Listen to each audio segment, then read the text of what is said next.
Growing on social media is so much deeper and more emotional and more difficult than people give it credit for. A lot of mental spirals, burnout, exhaustion, comparison, giving yourself the ick. And today we're going to be uncovering all of that, and we're going to be going to work together at Busy Blooming. We're going to clock in for the next little bit and unpack how to navigate all of these uncomfortable emotions and difficult things that come with building on social media. We have Alyssa back on the podcast for the latter half of this episode. She'll be diving into the uncomfortable part of like the business of social media. If you are somebody who sells on social media, get ready. But before that, we're going to talk about the deeper things like emotion, mental health, comparison, ruts, content breaks, rebrands, all of that. So I'm so excited. There's a lot in today's episode. This is going to be a long one, so it's time to clock in. Let's go to work together today and let's get into it. Before we get into the rest of the video, we need to talk about how by being a creator, it can be really overwhelming to navigate content production, audience engagement, and personal well-being, which can often lead to burnout and that feeling of just being really lost. And it's so important to have access to resources that not only address those feelings, but also provide actionable strategies to overcome them. And HubSpot's 2025 State of Marketing Report has so many helpful takeaways, especially if you're a creator who's trying to keep up with how fast everything is changing right now. The report breaks down how AI is shifting the way that we do marketing, how to stay aligned with your audience and brand as things evolve, and how to create value-driven content that actually connects. One section that I really loved is how to build agile marketing strategies, which sounds super corporate, but it's basically just about staying flexible, keeping up with marketing strategies, and building systems that help you stay ahead instead of scrambling all the time. It totally applies to what we're going to talk about today because it really helps you avoid burnout as a creator by staying agile, focusing on what matters, and run your content calendar in a really efficient way. The best part is that HubSpot's 2025 State of Marketing Report is completely free. I've included the link in the description below so you can download it today and implement these amazing creator insights into your creator journey today. Huge thank you to HubSpot for sponsoring today's video and providing resources that empower creators like us to really navigate the complexities of the digital landscape with confidence and with clarity. So definitely go check it out. I'll link everything down below and let's get into the rest of the video. Okay, the meeting has begun. Firstly, we're going to talk about the emotional mindset, mental health journey that we all go through, talking about comparison, burnout, breaks, ruts. I want to give you my routine that I go through when I'm in a rut and need to get like back into content and feel good and rejuvenated, focused, realigned, all of that. So we're going to do some inner work first, and then we're going to bring Alyssa back on the podcast. We had Alyssa on last week, InspiredMediaCo. I am so deeply obsessed with her. I truly can't explain it, but she's going to be coming on for part 2 where we talk about the hard part of being a content CEO or like an entrepreneur more. If you have courses, coaching, you sell products, services, like how to go about all of the uncomfortable part of that, of selling, giving yourself the ick. So let's get into it. And if you're listening, I'm in quite a cozy setup today. I got my Busy Blooming sweatshirt on. I got fresh flowers this morning. I got my iPad, my coffee. Like we're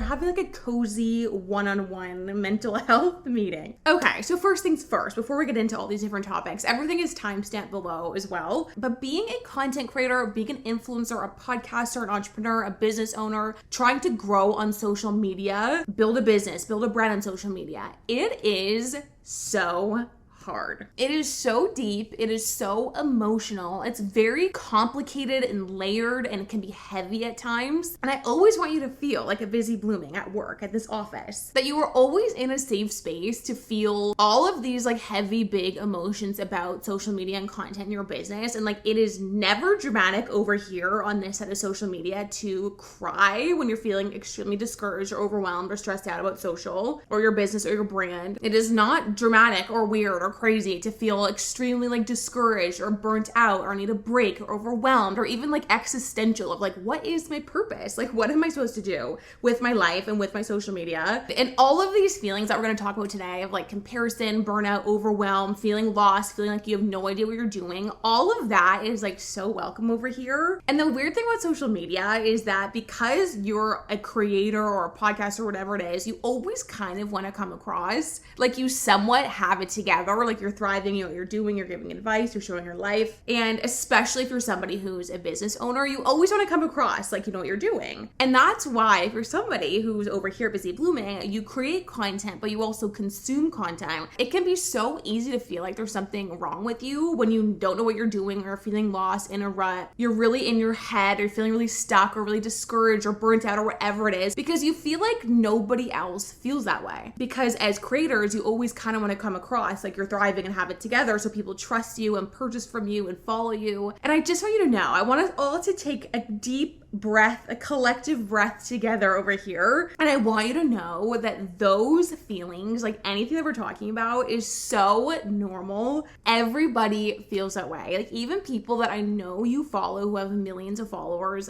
feel that way. There is nothing wrong with you when you don't know what you're doing. There is nothing wrong with you for feeling any of these things we're talking about. You're a human being. This is such an emotional, deep, personal business that you're building. You're literally building a business from you, about you, and it's very emotional, it's very deep. It's actually a good thing to have all these like emotions and thoughts because you care so much about it. I just needed to say that before we get into it, that it is totally fine to feel all those things, especially over at Busy Blooming. It's something I'm so passionate about, that content creation is that deep, and this is a safe space to absolutely crash out and spiral all the time. So I asked you on Instagram, like, what are the main feelings you have, like those uncomfortable things as a creator or as an entrepreneur? And the biggest things people said were comparison, burnout, feeling like everything's oversaturated, or just like feeling discouraged about your numbers, your views, your followers, feeling stuck, feeling in a rut, feeling really lost was another one people said a lot. So all of those things, one of the biggest things that I have learned the hard way over the years is that all of these things that we just listed, those are not the root problem. They're a symptom of a deeper thing going on that's usually one or all of three things. And those three things that are usually causing things like comparison, burnout, needing a break, feeling discouraged with the numbers, like all of that, those three things have actually broken into a reset routine that actually works, that I have built brick by brick over the years of feeling burnt out and exhausted and sad and crashing out and lost and needing to rerun and pivot and all these things. Because I feel like for me as a creator, I'm at a point where if I am feeling those things we just listed, it looks very differently nowadays than it used to look when I was in my first beginning years of social entrepreneurship because of this routine that I'm going to share. Let's take comparison, for example. So let's say like you're scrolling on social media, you're on someone's Instagram, and you're thinking like, oh, this person's content is so much better than mine, or their business is so much better, or their brand, or their visuals, or their aesthetic, or their vlogs, like whatever it is. Their content is just better and mine is not as good as theirs. Or why are they growing so fast and I'm not growing as fast? If someone gives you the advice of like, okay, well, just unfollow people who make you feel like you're comparing yourself to them, but you're only addressing the symptom, not what is causing that comparison. Another example is, say you're feeling really lost of like, okay, well, I don't know what I'm doing on social media. I'm in a rut. I don't know what to post. I'm posting blindly.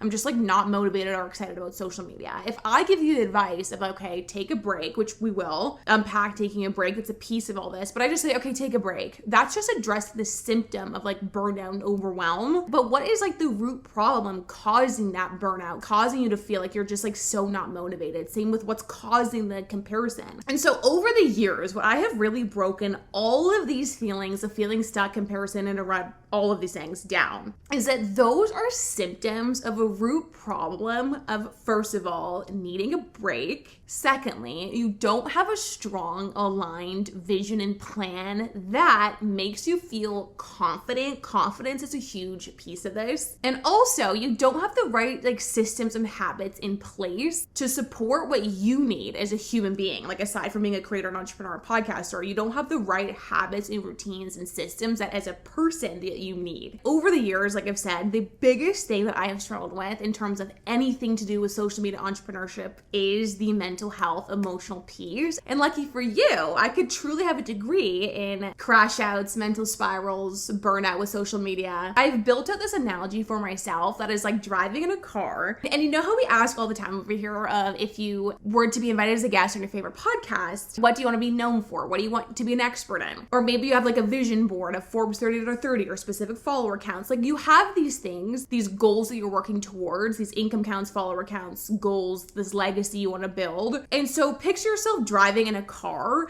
and every time you post on social media or you launch a product or you do a rebrand or you post a YouTube video or a podcast or an Instagram reel, you're driving a little bit closer towards these goals. And when we're feeling these things like burnout, exhaustion, comparison, discouraged, feeling you have no idea what you're doing, all of these things, you need to pull the car over. And I have 3 steps to do to totally reset so you can get back in the car and feel really good and not run out of gas on the way to your goals. Each of these steps addresses one of the root problems that you probably have that's causing this comparison, burnout, etc. So step number 1, what we're gonna do when we're feeling all of these things, all these gorgeous emotions. Step number 1 is pulling the car over and taking a huge break. And let's talk about taking breaks for a second, because this is something where comparison runs really deep with breaks as well. It has taken me, I'm telling you, years and years of work to truly deeply believe that breaks are productive. Because you know what everybody says, like rest is productive, taking breaks is productive. Like you know that, but you don't feel that. And one of the biggest things I have seen over and over and over again in myself over the years is that breaks are one of the best things you can do for your business, for your social, for your following, everything, your income, because of the nature of social media and the advice about social media and the comparison of it looks like everybody's posting all the time and nobody's taking a break. And so why do I need a break? Or if I do take a break, everything is going to fall apart. I'm not going to grow. But let me tell you, I have seen in my business, in myself over and over again, that taking a week or even more off social media is like the key to success, is taking breaks, pulling the car over, having a little pit stop and getting back on the road. Like delete all your social media, delete your Pinterest, no scrolling, no goal setting, no vision boarding, a full on detachment from social media, from your business, so you can exist for a second as a human being and not as an entrepreneur, a creator, or a podcaster. Some people might think like, yeah, of course, just take a break. Like it's so easy. But let me tell you, I know it's not. Like I know from experience, as somebody who is an ex-workaholic, I would say, to a deep, deep level, taking a break is such a deeper thing. It's your identity. You identify as somebody who doesn't need a break or who can work really hard or who's super productive or post all the time. It does take some inner work to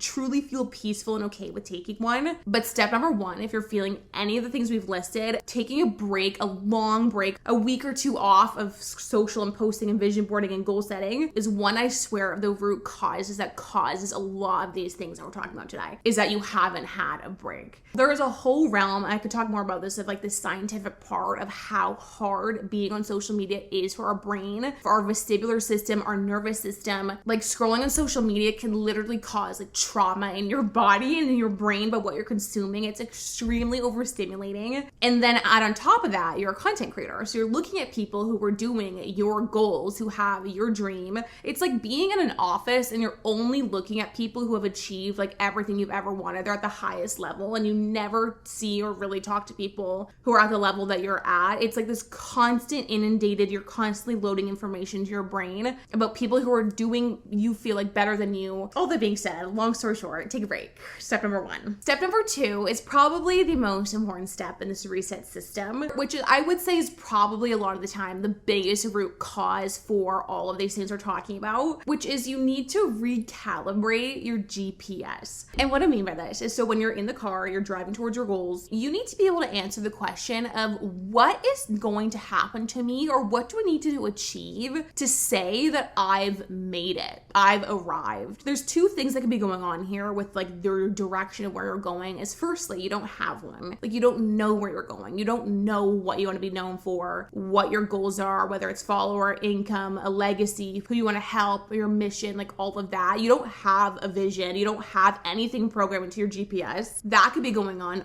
Or what I find is more common is you had something programmed into your GPS. You're like, I wanted to talk about this and be known for this and be on this platform and launch this business and like whatever it is. And now you're driving towards it, but deep down you're like, I don't actually want to go here. Or it's a mix of both. You know you don't want to do that, but you don't know what the alternative is. But I find that having this like big, scary vision of like Busy Blooming is going to be this like huge X, Y, and Z. Or I'm going to be a guest on this podcast. Or I'm going to be known for, and people will talk about me like this. Or I'm going to have this many followers. Or launch a book. Or launch a clothing line. Like whatever it is. Having this big vision is so important because it makes you feel confident in what you're doing. And confidence as a content creator and as an entrepreneur is really, really hard. I think confidence is a root problem for comparison burnout, feeling lost, not knowing what you're doing because you're not confident in what you're doing. You're not backing yourself thinking, okay, I know exactly what I'm doing. I know exactly where I'm going. I'm posting this because this is my mission. This is where I'm going. And I find for me, at least, the moments I don't have a good, clear vision of where I'm going and my goals, these big, big long-term goals, I don't have as much confidence as a creator, as a podcaster, as an entrepreneur. So what you can actually do is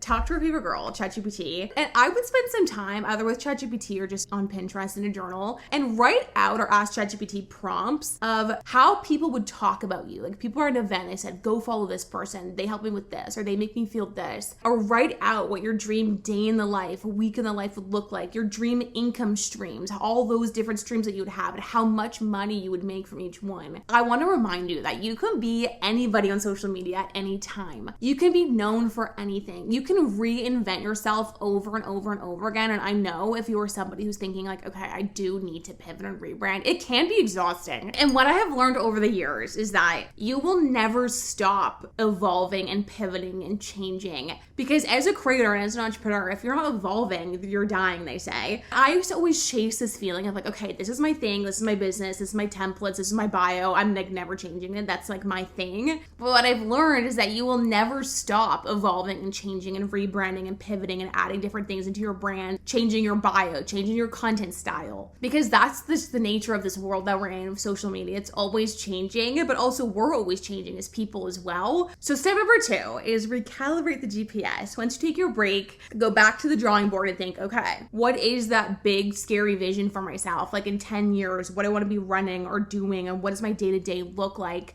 And if you don't know what that is totally fine. Like, of course, sometimes you go through a period as a creator and as an entrepreneur where you don't know, like you don't have that clear vision, and that is okay. But give yourself some time to think of it and pick something before you get back into the driver's seat and posting and launching. Because I do think one of the root causes of all these things we're talking about is not having a confidence in what you're doing, and you don't have that like unique signature brand. And so if you do have this clear like brand, this clear vision, these clear goals, this clear mission, this clear why, this clear way you want people to talk about you, you don't struggle as much with like comparison, look what other people are doing, because you're like, I know what I'm doing and that's not what they're doing. Because you think to yourself, I'm doing something completely different. And you have these things that ground you more than like followers and views. You're like, I'm building this big legacy, or I'm building this business, or I'm building this big brand that's going to be doing this one day. And you're grounded and driven by other things. And when you don't have those like grounding points, that vision is that confidence for you, or you have one that's not super aligned and like you don't really want to be doing it, it causes a lot of these problems and emotions and thoughts that we're talking about. So step number 1 is take a big break,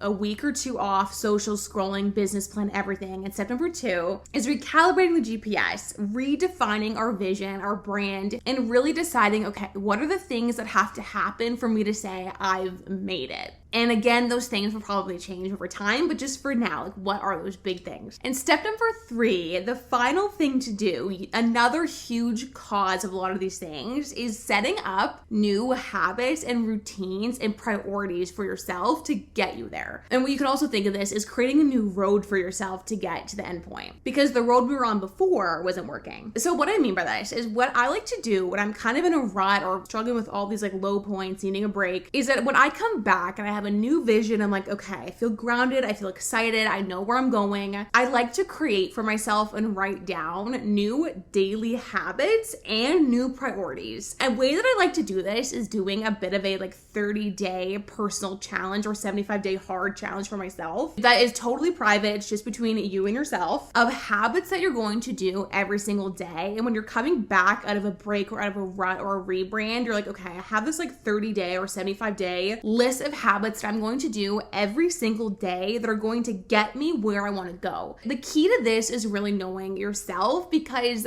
I just came out of a really long period of my life where I was just recovering from something extreme, but also coming out of a period of really intense hustle culture and burnout and being a crazy workaholic. So for the last like year and a half or so, I have really been in a phase of like not setting my alarm, not working out at all, not going for long walks, like just resting, scrolling scrolling on my phone in the morning if I felt like it, like not having strict rules like that, not time blocking my schedule, not having a morning routine, not having a night routine. But now I'm at a point where right now what I really need is more like discipline in my life. And so some habits that I do right now is that every single day at 9 a.m. I have a meeting with myself. And I've talked about this in another video. I have a whole video that I can link down below that's like a weekly work routine. I have a 9 a.m. meeting with myself every single morning that I call like founder hour, where I look at my goals, I look at my vision board, I look at what we're doing, a busy blooming, what we're launching. I look at what we're talking about on the podcast, what I'm talking about, my social media, my bio, our goals, like everything. And I really take a look at like, okay, what are we doing? I respond to comments, I respond to DMs, but I have this meeting with myself every morning at 9 with a coffee to like realign and ground myself in this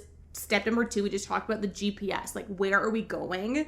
And is that what I want to be doing? And is that where I want to take the business right now? So I do that every single day. Another habit that I know that you know is deleting my social media every Friday, no social media on the weekends. And also taking a weekend, I have to take 2 days off completely from work, being really strict about my supplements, being really strict about getting enough protein, being really strict about getting outside. And I have to do my walk every single day, regardless of the weather and if I feel like it, because that's the phase of life I'm in right now. And I feel like that's what I need right now. But I've definitely gone through phases in the last like even recent years where that is like the opposite of what I needed. So what I recommend doing in this third step is taking stock of like what you need and creating a little 30-day or like 75-day habit challenge for yourself, which is the roadmap of habits and routines that will get you where you want to go and get you towards this I've made it moment. And then alongside of this in the third step is creating your priorities. I feel like priorities is another root cause of a lot of these problems, is the comparison,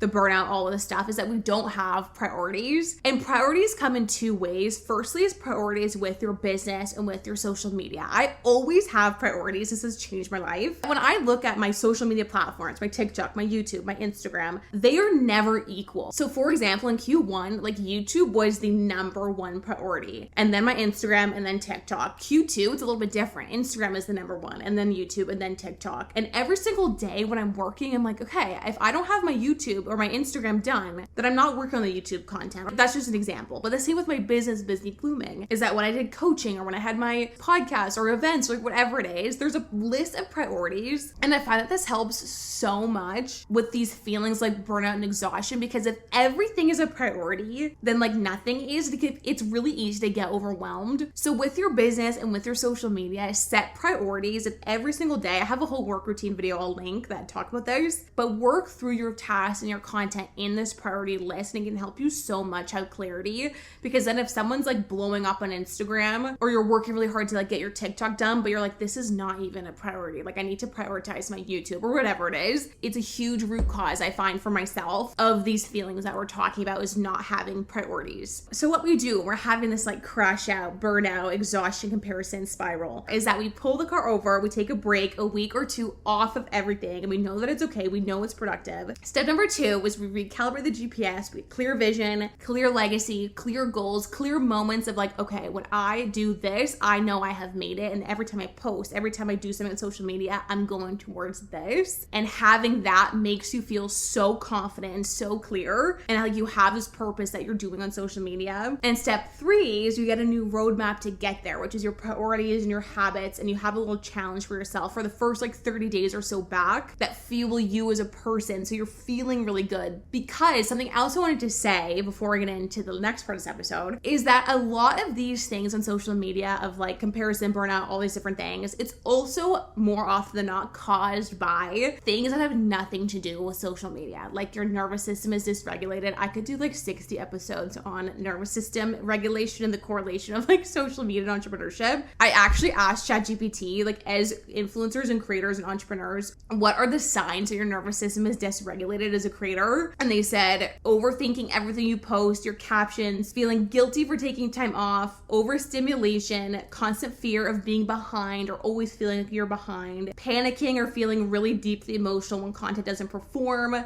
constant fear that you're behind or you're being forgotten, constantly scrolling or just not posting anything, not feeling excited or proud of your content. Like, these are all signs of nervous system dysregulation, which is a whole other topic. There's like so much you can do there, which I could do a whole episode on. The part 3 of the habits and routines are for fueling you as a person to make sure that your mental health, your physical health, your nervous system, those things are all in check, like the basics of sleeping enough, getting enough protein, getting your blood levels checked, just making sure you're okay. Because that also caused a lot of these things. It's not just that you need a break from social media and you need a new content plan. You also could have bigger things going on, which is so often the case. So, okay, so that is everything I wanted to say in terms of all of the uncomfortable emotions and thoughts and things we experience as creators, as entrepreneurs, as podcasters. And now let's talk about all of those uncomfortable things that come with the content CEO side. If you are somebody who sells services or you really do treat content like a business and you want to delegate, you want to sell something, sell your brand. And we have Alyssa back on the podcast. She is the blueprint of a content CEO. Alyssa from InspiredMediaCo. I'm truly so honored she's on the podcast. I split her episode into 2 parts because they were 2 parts of just like gold. And I'm so excited for you guys to hear. So if you missed part 1, go check out last episode. We talked all about a guide to lifestyle content. It was so good. And now part 2 is here to talk about the CEO part of content creation. And also Alyssa's YouTube channel is live. So go check it out. The interview I did with her in California a few weeks ago is live on her YouTube. So go check that out, her amazing YouTube. And let's get into part number 2 of the uncomfortable, hard things of running a content creation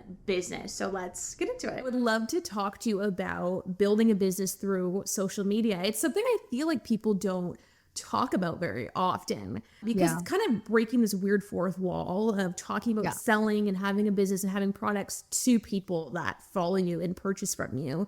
But I feel like it's actually a really fun thing to hear and dive into because I know a lot of people at Busy Blooming, people I meet with, have courses and coaching and services and products and like tons of things. When you're talking about selling on social media, it can really feel icky. So how do you navigate that for yourself or people you work with, that feeling of, okay, I don't want to sell on social? Okay, yes. So the first thing is you have to have a really good product with good social proof. And what I mean by social proof is that you know it works. It's a good product. It's a good service. Really, I know it's so cheesy to say, but sometimes people get really excited about selling. And then I ask them like, okay, like what's the social proof? Like where are the client results? Where are the testimonials? Where are the customer reviews?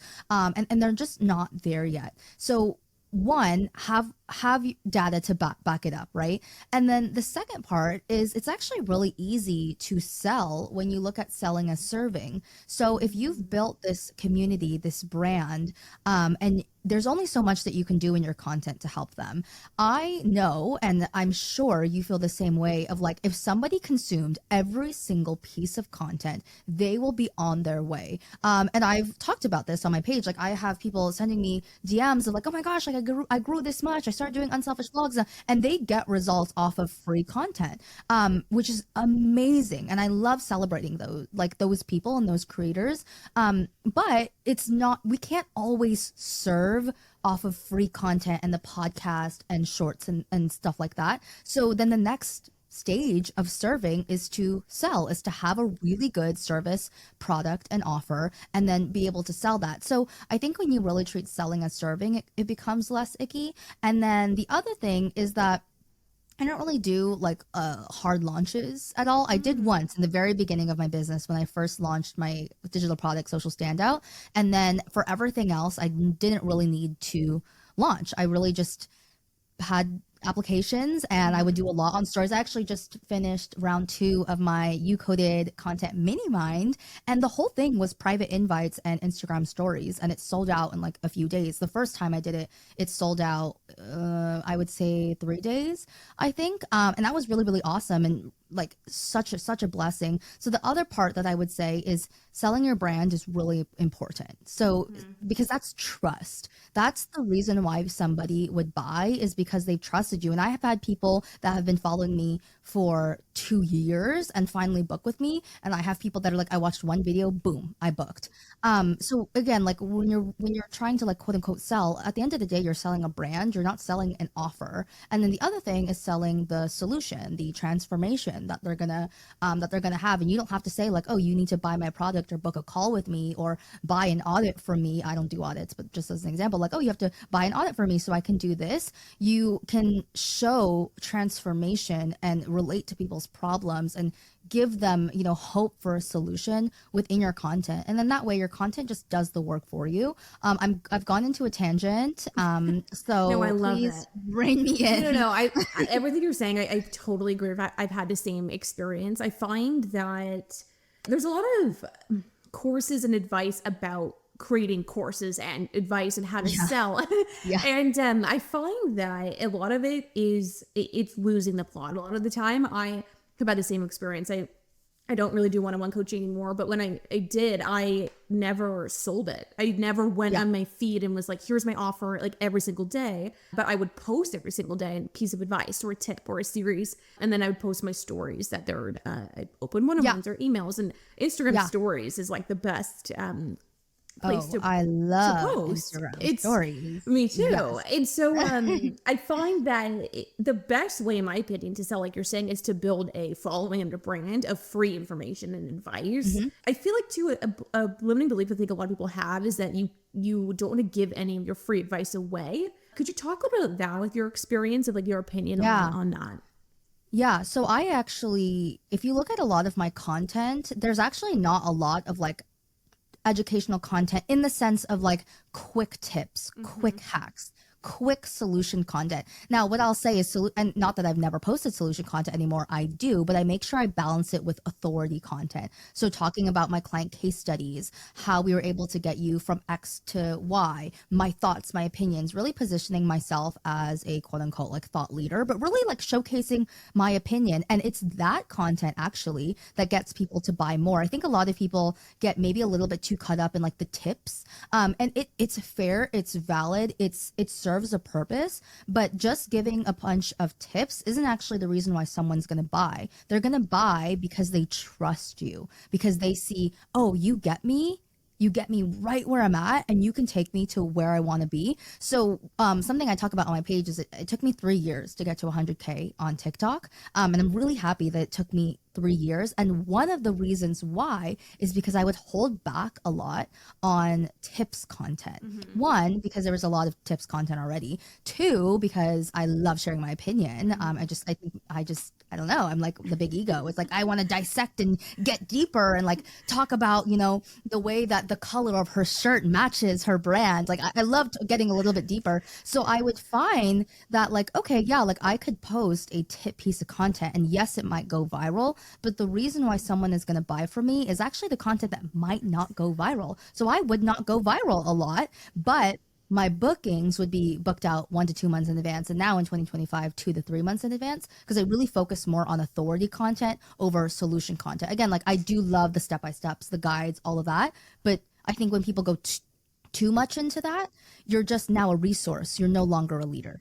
100%. I think too, it's kind of like a relationship building thing too, because I find people, when they purchase with you or purchase with me or someone else, like, hopefully the vibe is authentic. And so when you get on a call, they know how it's going to feel for that hour or whatever it is. And everyone has a unique vibe. And I find people like, I'm sure they'll book with you and say, oh, I booked with you when you said this one thing and I knew you would get it. And so I think in the tips content too, I find you don't need that. Like people are like, oh, I don't want to give advice because I need that in my one-on-ones, but you don't need that generic. You're not going to talk about the maybe for 2 seconds, but you're not really going to spend the majority of your time talking about the basic stuff that applies to everybody anyways. It's all about one person. Yeah, if you ever book an intensive with Tess or I, like we're not talking about the algorithm. It's because it's a waste of time.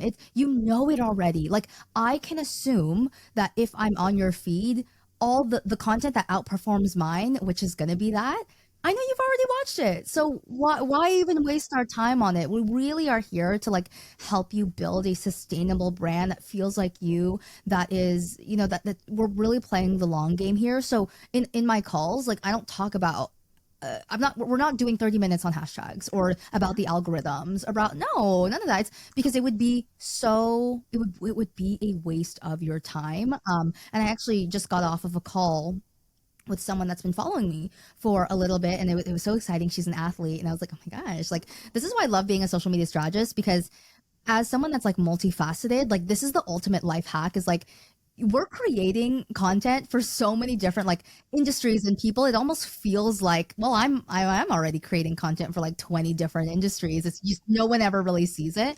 So she's an athlete, and we built her strategy and everything. And at the end of the call, she was like, oh my gosh, like thank you for not giving me like basic generic advice. It's something really custom. There's a plan here. It's not just about content pillars and educate, inspire, entertain. She's like, because I know that you guys already know that. You already know that stuff. Now it's about really customizing and refining so that you know how your mind needs to move if you really want to make a career out of this. Yeah, and showcasing that through your content, like showing people your personality, your approach. Like really what you should be quote unquote selling is your approach and your vibe. Yeah. Like that's really what you need, rather like your method, your unique method. Because when I used to do one-on-ones too, I just have a list at the bottom of links to the algorithm, links to what hashtags. Like it was like we didn't cover it. I was like, if you have time to read it after, if we had time. But yeah, I find that it's a big thing for people too, that they feel like, oh, I can't post anything though, give away my advice.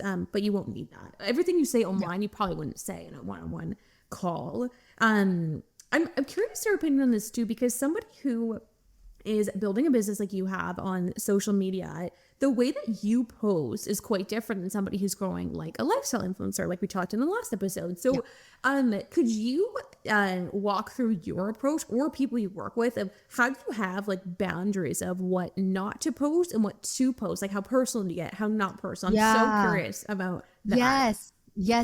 Oh my gosh. Okay. So I actually have like a very tangible method for your girly pops, and it's called a lifestyle pillar. Okay. So we know content pillars, right? So content pillars are the main themes or topics that you talk about. And then you have a lifestyle pillar. And in your lifestyle pillar is elements, like very specific, like 3 to 5 elements of you that you're comfortable with talking about. So I'll just kind of give mine away. I have a podcast editor. So for years and years and years, he was special friend, and now he's podcast editor. And it's kind of like this fun inside joke that me and my girly pops have of like, wait, what happened to special friend? Like what happened to podcast editor? And then all of a sudden we're on like a dinner date together, and they're like, what's podcast editor? And I'm like, I don't know. He's obsessed with me. It's crazy. That's how I get. I love podcast editor. My podcast. I met him IRL, you met him. And I love him. Yeah. He's very special. But yeah, like I'm comfortable with showing him in that way and making it kind of like a cute, funny thing. And it's linked to your podcast. It was so smart. Yeah, exactly. Yeah. That. And, we have little like funny moments together. We have a video that we made together on like how to take hot pics, and he wasn't really in it, but you saw his arm, and that feels really comfortable for us. Boba is another one, like my boba addiction, another one. So it's really about creating connection points as opposed to trying to like show everything. Like I even know some mommy bloggers, like they don't love showing their kids online and stuff like that. That's totally fine. What's another way that we can like work around that? So I find having like those 3 to 5 elements make it really, really easy.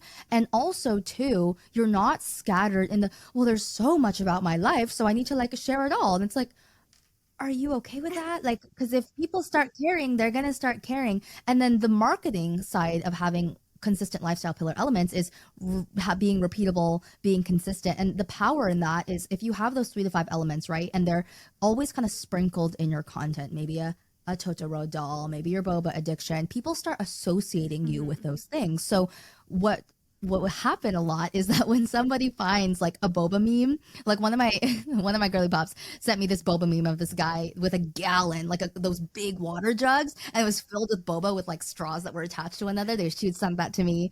Or she's like, oh, are you going to XYZ place? Like there's a boba flight there. So now like you're in their heads outside of your own space. They don't need to see your page to think of you, and has nothing to do with the niche or industry or your business, and it has everything to do with you. So having those repeatable elements make those connection points with people that are like, okay, like not only do I like her social media strategy or her approach to that, but like I also am the eldest daughter, or I also have a special friend right now, or I also, you know, do X, Y, and Z thing. And that's a way that you can not only share your lifestyle in a way that's not like invasive, like not everyone can do Risa Tisa. Like I respect me as did I watch everything? Absolutely. Of course. Of course. I watch all of it. But it also is like strategically authentic in a sense, because then people are going to start remembering you for those things because you're going to repeat them over and over and over and over again. Yeah, I love that. It's kind of the same approach as picking like certain things in your lifestyle, niching down within yourself, within your lifestyle pillar. Like I love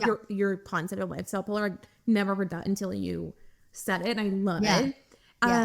So because I get a question a lot too when I meet people or just in comments and things of like, how do you show up personally but also professionally? Like, can you where's the line? Like, I feel like because I feel like every entrepreneur, whether you own a clothing business or you're a coach or a content strategist or whatever, everyone's quite different. Like entrepreneurs, like some people will have mental breakdowns online. Some people like be so filtered about that. But like I find everyone has a bit of a different approach. Like in your opinion, what is like your line like with Yeah, I think I have a little bit of an advantage because I didn't come from corporate. So there was nothing professional for me to unlearn. And I find that when you come from corporate, there's all this like unlearning to do, like signing from, you know, from blank to like XOXO, love you, girly pop. It's actually so funny. I work with a CFP. He helps me with like my finances and stuff. And when we first started working together, it was that was like from blank to blank. Hope you are having a great day, following up. And eventually I like started sneaking in smiley faces, and then he started sneaking in smiley faces. So I was like, oh, great. Then I would do like a heart emoji, and then he would be like, howdy. And I'm like, yay, your best friends. So exactly. I'm like, you're a girly. So that's one thing. So you might need to just unlearn habits, which is very simple to do. Not always easy, but very simple. But I say come from a professional standpoint in that, like, okay, if I'm going to talk about this, not only do I love talking about it and I'm passionate about it, but I know what I'm saying. Like, have that confidence. So it's more like maybe having a professional topic, but the delivery is full of your personality. It's full of your personal brand. It's full of your lifestyle too. Like even the way that you could, like I could talk about content pillars and you could talk about content pillars. And if we both had an analogy for content pillars, the analogy would be skewed or shaped by our life experiences. That's literally how we communicate and share our thoughts with the world, is we use our life experiences and it shapes the way that we communicate. So you could take any professional topic, but shift the delivery so that it's full of personality. And I find there you have a really good balance of like, okay, this is very clear, it's straightforward, you know, I know what I'm saying, I have confidence behind it, I'm giving off good information, but the delivery is not like a textbook, like, hello, professor. It's very like, oh, wow, girly pop. Yeah. You know what I mean? I love that. It's like having personality versus being personal. Like that's like the good differentiate. I feel like it is hard. Like if you're an entrepreneur and you're trying to sell like your products or your brand or your business or your services, like I feel like when I first started as well back in 2022, 2023, like talking about content, all these things, I found I was like quite corporate because I came from corporate marketing. And so of course. When you talk about marketing, like I had that corporate side. And then the second I started like just being myself, being absolutely totally unprofessional, talking like the way I talk is like my number one negative comment. I'm like, you're so annoying, like you're a vocal fry. We love that. Really? A roach. I know, like blocked. But I found that everything started growing. You find your people, like your corner. So it's like it takes a second to like be more yourself, but the personality piece is a good tip rather than like being personal. Yeah. And you know, it's very unnatural what we do, like talking to yourself and looking at your own face for as long as we do is like, wow, that's not normal. So an exercise that I love telling my girly pops to do is like, when you have a thought, just film it. Just let yourself like, maybe you don't even look at yourself, because sometimes when people look at themselves, that's when it gets like, just film the thought. And then even if you don't finish it, save it. And then when you're going to record again, like, listen to that again, and it's like, okay, I can kind of copy my tone and cadence and my energy because I've listened to it, and now I can like replicate that, as opposed to like inspo scrolling or like just filming and looking at yourself and being like, Yeah. Oh. It is really not normal. Like, I think that's something that's like so important to reiterate, because we get, we're like, why do I not feel so comfortable on camera? Like, why do I not feel so like normal posting in front of all my family and friends and everyone I know? It's not normal. Like, it shouldn't feel totally comfortable, especially at the beginning. I find that the biggest thing, if you're trying to sell or build a business or use social media as an entrepreneur, is to try to not lose that like personal side, which is really hard. It takes a lot of practice and filming to get your own voice, but yeah, you will over time. You will get there. Yes. Mm-hmm. Yeah. Any last tips on anyone who wants to use social media to build a business rather than just solely use it to be like a creator or an influencer? I would say outsource more. I think when you're in like thinking of 2021 me, I had so much energy. I was like, I can do everything. I'm up at 2 a.m. We're doing 14-hour days. Now, full transparency, I have definitely worked like a 10 to 12-hour days sometimes, or on the weekends or whatever. But I could do it all. I could chat. Well, I thought ChatGPT wasn't the thing then. Oh my gosh, aging myself. That's great. But I could Google it. I can be really scrappy, and that's really important in the beginning. But I think be really intuitive to like be okay with letting that go little by little. Someone could do it better than you, or someone can at least get better quicker. It was actually something I learned from the CEO of Jubilee, who spoke at the Stan event, and he said it's okay to hire someone with less skill as long as their trajectory to grow is faster than yours. Outsourcing. Like now I'm like, okay, like what else can we outsource? Like who else can do this so that I can really focus on like I hate to say this, but like a zone of genius, or the thing that I'm really, really good at, and, take time off or take time away and rest and let your creative, do that. So I think don't be afraid to outsource. Don't be afraid to delegate. And I think a lot of people wait too late to do that. It is so hard to let go. They say that is like the number one reason people's businesses don't grow, because you're not delegating. And I have such a hard time with that. Like even if someone's repurposing a clip, I have so many opinions and thoughts on like how I would have done that differently. Oh, yeah. But it doesn't matter. Like it's just as long as it's done well, it doesn't be exactly how I would have done it. But it is really hard, but it's so important, because then you have way more creative space, like do other things. And you can train people too. That's the thing, is like, obviously I actually onboarded a team member in like later 2024, and I dedicated a month to training her before she was even able to like work with one of our agency clients. Now, maybe as I grow and as I refine, maybe it won't take a month. Maybe I'll be quicker and faster with more resources, but I didn't have the resources. So I was like, okay, let's just do a month. I paid her for the month to train her. And I'll be like, I'm going to pay you as if you're doing the work for the month. And I want you to shadow. We're going to have weekly meetings together and like really pour into your team and pour into your people. Is it work? Yes. You're not going to like, when you hire, it is not like a hire and like a let go kind of thing. It's like a hire and work through and put in more time and put in more energy until you do it so well that you can eventually let go.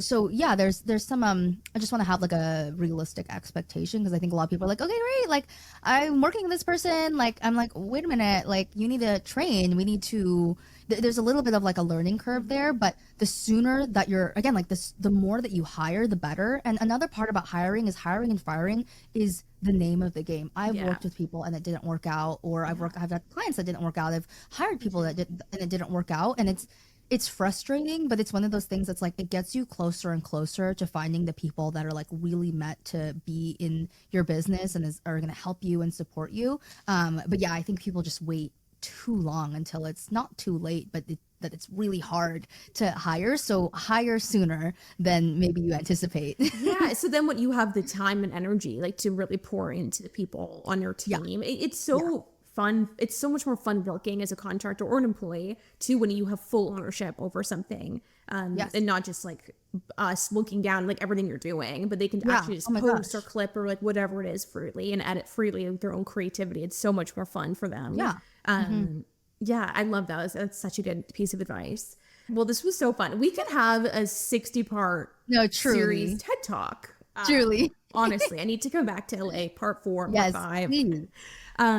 Okay, so where can everybody find you, follow you, work with you, and give us all the details of how Busy Blooming can come over to Inspired Media Co?